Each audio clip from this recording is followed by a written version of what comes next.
Assalomu alaykum aziz yurtdoshlar. Bu videomiz qurilish qilayotgan akalarimizga tegishli tom haqida video qilyapmiz.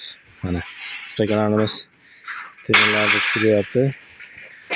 Tom haqida ma'lumot beramiz sizlarga. Tom qismini temirdan tayyorlab beryapmiz. Konteyner mahsulotida. Bu tomimiz mansarda bo'lyapti. Ichlarida bemalol odam yuradigan holatda ichlarini ham ikkinchi tashqi qilib uyqib olsa ham bo'ladi. Mana.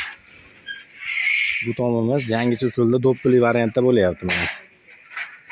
Doppeli variantda. Mana bu tomonlarini ham nollarini chiqarib ustakalarimiz ko'tarishib tayyorlashyapti. Tiklanayotgan variantini endi xudo xolasa boshlamoqdamiz. Yana bir ma'lumotni berib o'tkazmoqchiman. Yog'och o'rniga, to'sinni o'rniga mana shivillerlarimizdan qilib berganmiz. Shivillerlarni ham qanaqa? Eng baqotidan qilganmiz mana. Ichida lapchasi bordan qilganmiz. Mana aziz obunachilarimiz, aziz yurtdoshlarimiz e'tibor beraverasizlar. 5 metrgadir loy bosasimi, tepasiga pol qilasimi, egilmaydi, bukilmaydi, kafolat beramiz. Bu tomimizni afzallik tomoni vaqti bemahal yong'in bo'ladi, boshqa bo'ladi. Yonmaydi yong'inda, egilmaydi, chirimaydi. Loy bossa, yuk tushadigan taqdirda ham egilmaydi. Issiqqa bardosh beradi xudo xolasa.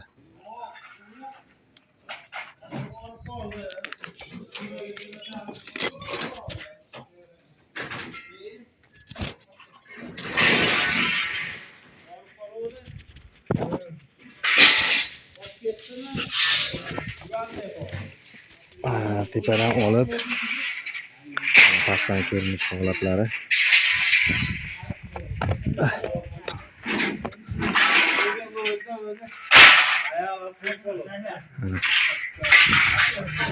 Kimdaki shunaqa xizmatlar kerak bo'lsa, mana shu ustagamizga aloqa qilib ko'rasizlar. Qortepada nomerali ustagamiz. Mana temir tosh xizmatlari bo'lsa, Bahodir tog'amga aytaverasizlar. Yurtdoshlar, hamma mana shu yerda. Mashina ham minmas. Ustagalar charchamayapsizlarmi?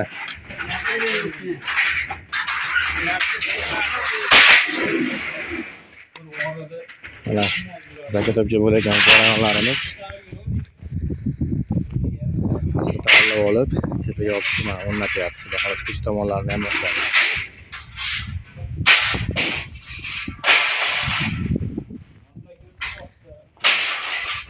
Ichida bemalol odam uyqilib yashasa ham bo'laveradi. Mansarda sifatida bo'lyapti-da. Mahsulotlarimiz konteyner mahsulotlaridan